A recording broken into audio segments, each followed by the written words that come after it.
You want to talk about a single-threaded business. The Jake Paul boxing thing is 100% single-threaded through Jake Paul, period, okay? So, if you're single-threaded in a business and that guy just dies, what happens to your deal? Right? So, if Jake Paul loses, what happens to this big Jake Paul, multiple millions of dollars being, multiple millions, lots of money being generated, potentially $100 million, more, what happens then? Right? What happens if Jake Paul loses? What if he gets knocked out in the first round, right? Tyron Woodley just dirt naps him.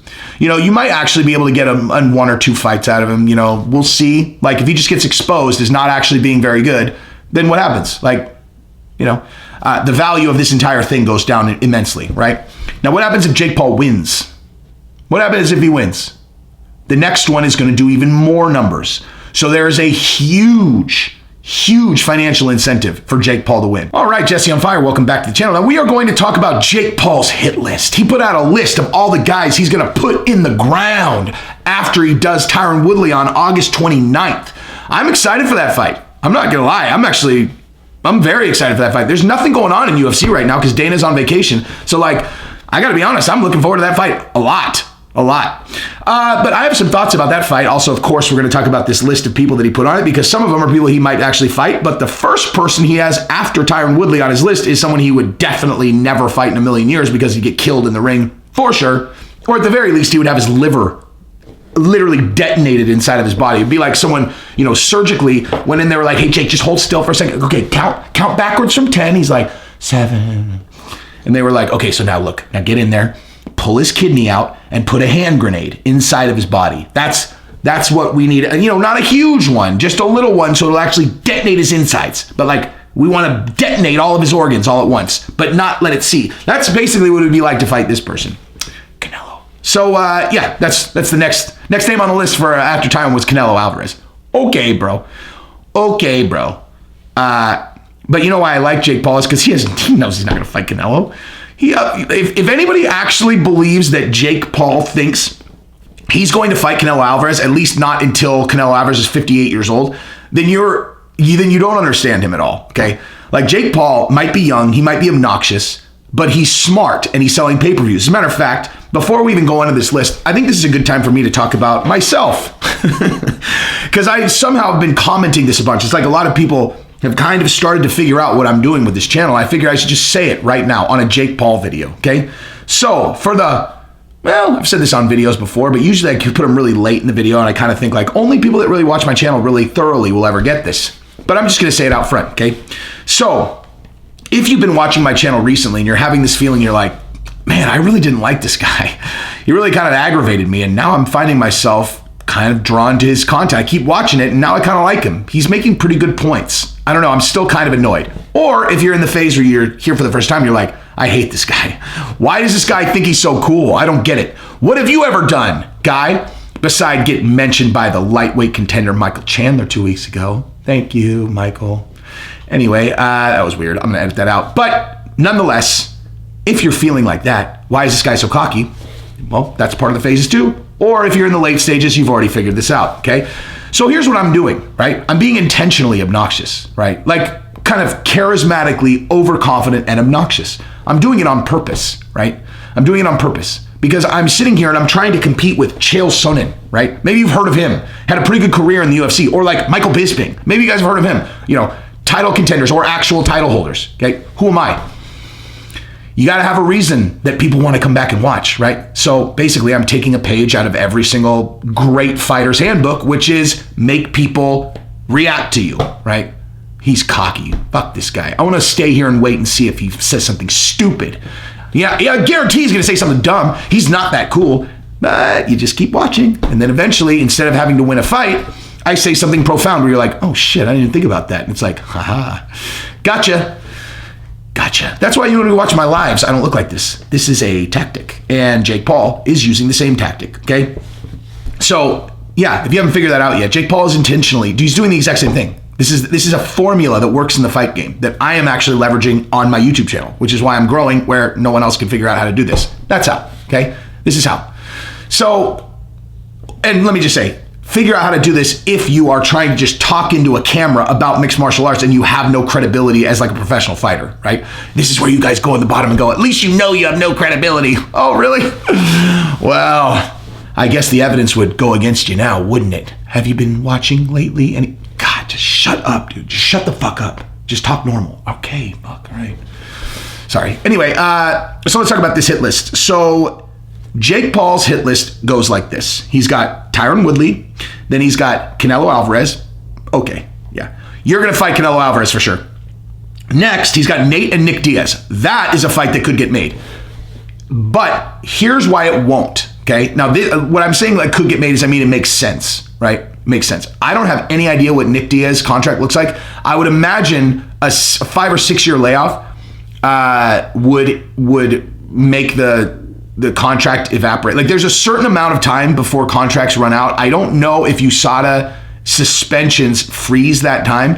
So, I've been getting a very large education on how UFC contracts work recently. I've been talking to actually a few people who are kind of like haggling with the UFC. And I've just been listening and learning about this stuff, right? So the two ways that you basically end up out of your UFC contract is you fight all the fights out, obviously, because there's a certain number of fights, or time expires. So there are certain, you have a certain amount of time and it'll expire. But there are provisions that freeze the time. So like if you get injured, that freezes the time. Like if you get injured and you're out for 2 years, that the UFC doesn't, they're not responsible for that. So like the 2 years, that does not count towards your time, in the contract. Anyway, all I'm saying is I don't know what Nick Diaz's contract looks like. So it's possible that maybe he would be out of a contract at some point. I would imagine Nate, given that he just headlined the BMF and got a huge payday, I'm sure he signed a multi-fight deal for that, right? If you're UFC and you're going to give a guy who's not holding a title a back-end piece of a pay-per-view, you're going to sign him to a multi-fight deal. I would assume, right? But anyway, but that fight makes sense. The problem is that, in case you haven't been listening to Dana, he's been actually, look, anytime I talk about Dana, I got to preface it like this. Dana's my hero. There is no person that I would be more proud to be associated with in any way than Dana. I would quit my job tomorrow and go work for him, even in a capacity where I probably made a third of the money. I'd still make a lot of money though. Just kidding. I'm just kidding. I wouldn't. What was I talking about? Oh yeah. Sometimes I just say shit that I realize afterwards I'm like, that was really embarrassing. And I'm like, fuck, I need to remember to edit that out. And I won't remember. That's the thing. I won't remember. It's like, dude, it's kind of like tactless to talk about how you make a lot of money. It's like really not tactful. I know, but I just did a video yesterday about how I was bankrupt. Okay. So if I can talk about being bankrupt, I can't talk about rebuilding myself into a boss. Geez, double standard. Jeez Louise. Anywho, so what was I talking about? Oh, right. Dana, my hero. I would go work for him in 2 seconds. But in this case, as it relates to Jake Paul, Dana does not like this. It's very clear. He's making it very clear. He does not like this. And you can tell because he's taken an adversarial role to it, right? He's just like, I think that he is trying to look like he doesn't care, but I think it does annoy him, dude. He's a competitive guy. I can just put myself in his position. He's the king of the fight game. There is no one in the conversation. Dana's the king of the fight game. Boxing, there's no one on the boxing side that is in the conversation with the CEO, founder of modern day mixed martial arts, who is the current president who answers to no one at the top of the number one fight organization in the world. He's the king, right? And so it would be impossible for him to be looking at any type of kind of upstart fight thing that's happening and it not piss him off. Because he's got the mindset of a winner, of a killing machine, of a person who has extinguished the light of any other rival organization at all. They come up, he's like, let's buy those guys. Or let's just kill them. Let's kill them or buy them. And he's been able to either kill or buy any realistic competitor that there was. So, he's obviously not going to buy this. But I don't think he's going to contribute to it either. And the reason I say this, I just watched a press conference where he was like, look, Tyron Woodley's lost 4 fights in a row in a sport he's supposed to be good at. And then now he's going over to boxing. How are you supposed to promote that fight? Now, he knows they're going to be able to promote this fight.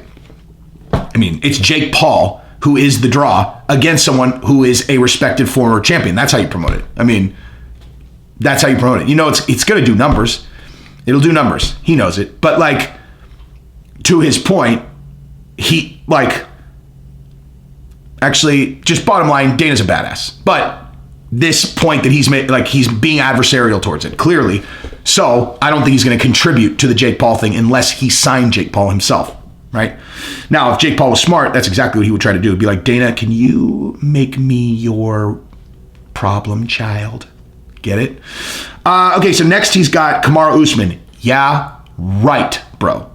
Yeah, maybe in boxing, but again, Dana's not going to contribute to it, and Kamaru is definitely locked in. That I know for a fact. Timmy Fury? Who's Timmy Fury? Okay, I actually don't know who that is. I would assume it's a Tyson Fury person. Conor McGregor, that might happen. That is not impossible that happens. And I actually would not hate to watch that fight, candidly. But, you know, honestly, I was thinking about this last night. I was like, if I'm Dustin, there actually you don't have a guarantee that Conor's going to fight Dustin again, to be honest with you. Like, the only reason that Conor would fight Dustin again is if he really is like, this is a grudge match, I want to get. But like, there is a world where Conor's just like, nah, I'm not going to fight him again.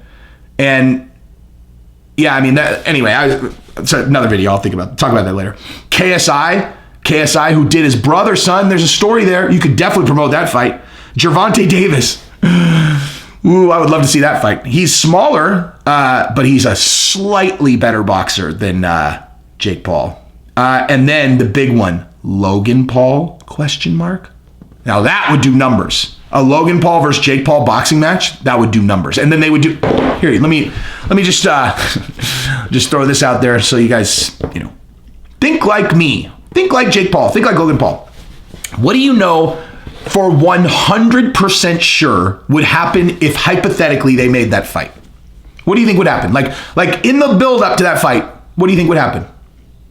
Anybody? Put it in the comments, right? Because the answer is, all of a sudden they would have a dramatic falling out. Jake Paul, Logan Paul, they hate each other now. My God, man. No, dude, listen. What happened was Jake Paul had a trainer that he let Logan use for the Mayweather fight, and then Logan didn't pay him, and now they hate each other, man. Like, it's like, brothers turned enemies. They hate each other, man. They really do. Like, they despise each other. Have you seen the shit that he said about him? Dude, because they were so close, they know each other's secrets, okay? You can't do a video like that if you still love your brother, man. There's no way. You can't do it. You can't do it. By the way, I will volunteer to be the voice of the build-up for that fight. Because like I said, I've said this in multiple videos. I could literally do this video right now and tell you, yeah, I would completely contribute to lying about them, building up a fight. For sure. Like 100%. I would do anything that I could to get everyone to believe that they hate each other. I would do that. I'm telling you that into the camera. And guess what would happen? Okay? 2 years from now, when I did it, you still believe it. You'd still believe it. You just would, because people are gullible. And I would just go, listen, guys, okay, I don't need to see the tape again of me saying that I would pretend that they hated each other. I know I said that. What I'm telling you is, you guys do not understand what's happening behind the scenes. What he said about the trainer is real, okay? Like, these guys, I mean, you guys aren't even seeing half the stuff that's happening. I just watched their bodyguards get in a physical altercation. They're like, they just got in a fight 1 day ago, okay? I'm telling you, this thing is real. Like, this thing is actually real. They hate each other, man. They hate it. Dude, they won't even go eat dinner at their parents' house on Thanksgiving together, okay? Like, you've seen the footage. Where's Logan on Thanksgiving? Jake's at his mom's house. Where's Logan at? He won't even go eat dinner with his family because he won't be in the same building as his brother. They hate each other, man. I'm serious. And people would believe it. You'd still believe it. Well, most of you guys wouldn't, but that's because you guys are smart.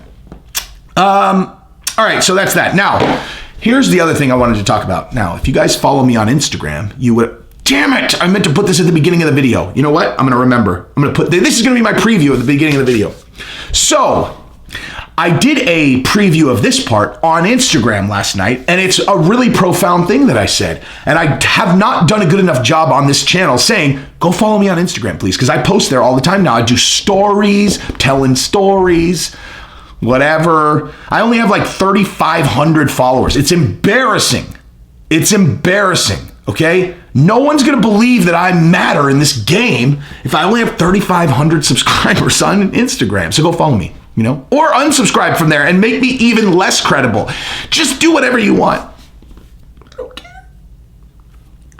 I'm going to edit that out, probably. But anyway, go follow me on Instagram. So here's the deal. When you're thinking about what you think is going to happen in this fight between Tyron Woodley and Jake Paul, right? You have to consider all of the factors, right? You have to really think through all the factors. Now, what I mean by that is when you got a boxing match normally, here are the things that you think about. Where is this guy mentally? Where is this other guy mentally? Who's training him? So is there any difference there? Like from how they've performed before? You're looking for variations. It's like, okay, well, I have this game tape on this guy. I've seen this guy fight before. Does he have the same trainers? Is he different? Like, because if he has the same team, he's in the same headspace, then watching this video should tell me a lot about how he's probably going to come into this fight. You do the thing in the same, in the opposites, right? Or in the other guy. Now, when you're doing that, really what you're just trying to do is visualize this version of this person fighting this person, and then that's basically what's going to dictate who's going to win. How does this match up? Now, if there are variations, like as an example, someone has a new team, then you start going, okay, well, how have other people responded to that new team? Okay, so let's think through, look at this guy before, this is his first fight after implementing this new team, blah, blah, blah. Okay, what else is going on in this guy's life? Oh, before in his last couple fights, he was drinking. He's not drinking anymore. The guy's completely clean and sober for a year. Wow. Okay, so that tends to really benefit, like favor those guys. If they were doing okay when they had a substance abuse problem, when they get clean, they really do well. Like really do well. And, so all kinds of things like that. Like those are the factors that you have to be thinking through. Now, in this case, okay, you don't usually have to think through like, okay, what organization is it in? Are there any other factors to consider that are like mitigating blah, blah, blah? And in this case, there's a huge one, a gaping massive one, which is, like Dana said, how do you promote this fight? What was the answer again? Jake Paul, right? Jake Paul versus former champion. That is the entire story of this entire deal, okay? Now, if Jake Paul wins, what's the next fight look like? Probably even bigger, right? So you're talking about millions of dollars being generated. Like lots of money is going to get generated. They are definitely going to profit on this fight for sure. So you have a huge financial incentive to do another one and another one and another one. Now in business, right? So what I do in my real life is I engage with like these enterprise, huge companies, and then I help facilitate implementing these large business initiatives between, my company and their company, right? And there's a word when you're only dealing with one person, and they call that single-threaded, right? So if you're single-threaded, you're not doing as well as you think you are, right? They're telling you all this stuff, you're building out all these reports, you're doing all the, and you're like, yeah, things are looking good. They're all, okay, so show me all the people that you're engaged with. And it's like, this guy. They're like, okay, so you're single-threaded. Now, what that means is red flag. It's not as strong a deal as you think it is, okay? Now, anybody that's doing this a long time obviously knows that. No one would have to tell you you're single-threaded, but that's what single-threaded means, right?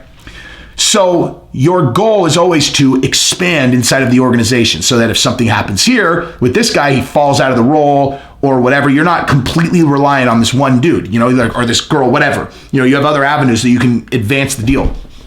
Now, you want to talk about a single-threaded business. The Jake Paul boxing thing is 100% single-threaded through Jake Paul, period, okay? So, if you're single-threaded in a business and that guy just dies, what happens to your deal, right? So, if Jake Paul loses, what happens to this big Jake Paul, multiple millions of dollars being, multiple millions, lots of money being generated, potentially $100 million, more, what happens then? Right? What happens if Jake Paul loses? Like, what if he gets knocked out in the first round, right? Like Tyron Woodley just dirt naps him. You might actually be able to get him on one or two fights out of him. We'll see. Like, if he just gets exposed as not actually being very good, then what happens? Like, the value of this entire thing goes down immensely, right? Now, what happens if Jake Paul wins? What happens if he wins? The next one is going to do even more numbers. So there is a huge financial incentive for Jake Paul to win. And I don't really understand the rule set that they're fighting under. Now, they're doing it with Showtime, which is obviously a lot more solid than doing it with Triller, right? But I don't really understand. I'm just going to throw this out. I don't really understand the boxing business like I do MMA. Like, so I don't, the commissions, all that stuff is, I mean, I know a little bit. I know just enough to be dangerous. I definitely do not know enough to make a comment on how likely fights are to be works. Okay. Now I want to really stress this. This has nothing to do with Tyron Woodley. Okay. Like, I am not, this is in like this line of thought that I'm on is totally unrelated to Tyron Woodley. No matter who it was that was on the other side of the ring from Jake Paul, I would have this exact same conversation, because I don't think that there's any person who is above taking money to take a dive if the number is high enough. I would do it. For 100% sure I would do it. There just has to, it'd have to be a big enough number. The end. Like, there's the end, right? So when you consider that, you have to factor that in, that there are people who are incentivized to potentially backdoor this entire thing and rig the game, because there's so much money on the other side of it. It's not just like, oh, I'm betting on this guy, I can make a big payout. You're talking about like, I mean, honestly, you're potentially talking about $1 billion if they kept, keep getting this going. Like, I mean, people used to think the WWF was real. Okay. Think about that. People used to think the WWF is real. So it's something to consider at the very least, right? And again, I don't know Tyron Woodley, and I am in no way questioning his ethics or principles or whatever. I'm not saying that he might not even have a number. I'm just saying I would. He might not have a number. But I'm just saying, me personally, especially at the stage of the career that Tyron is in, I'm looking at the rest of my life. Like, yeah, I wouldn't like to lose to Jake Paul, but I would love to have an additional $5 million going into retirement. That's for goddamn sure. You know what I mean? So, like, again, I'm just talking about myself. So if people want to say, okay, well, you have no principles, Tyron does. Fine. Fine. That's fine. I'm not saying Tyron would take the money. I'm saying I would if it was offered to me. So it's just something to consider, right? That every single person involved in this initiative has a gigantic vested interest in one of these guys winning. So it makes it hard to bet on Tyron knowing that everyone wants to lose. It's the exact same thing as like when everybody was so shocked that Dana was pushing the Khabib and Conor rematch, where when Conor was about to fight Dustin, and I said to everyone, I was like, I know Khabib said he's retired, but if you guys do not understand that behind the scenes what's actually happening is the big man, the guy who runs this whole fucking show, has all of his energy trying to make the Khabib and Conor rematch, then you're out of your mind. That is for sure what's happening. And then when the video came out of Khabib and Dana watching the smaller fights, and he's pushing Khabib to try to do the rematch, everyone was like, man, dude, Jesse's psychic. No, I'm not. If you've watched my videos, you just understand I'm experienced in business and I understand incentives. And so that was I wasn't even proud of myself. I was like, this was like me saying, hey, if I drop this pen, it's going to hit the table. Like 100%, that's what Dana's doing behind the scenes, because I understand his incentive structure. And what I'm saying is I understand the incentive structure of all the people relating to this Jake Paul thing. And all of them want Jake to win enough to where maybe they would rig the game if they could. That's all I'm saying. So that's what I got. If you like the content, subscribe and ring the bell.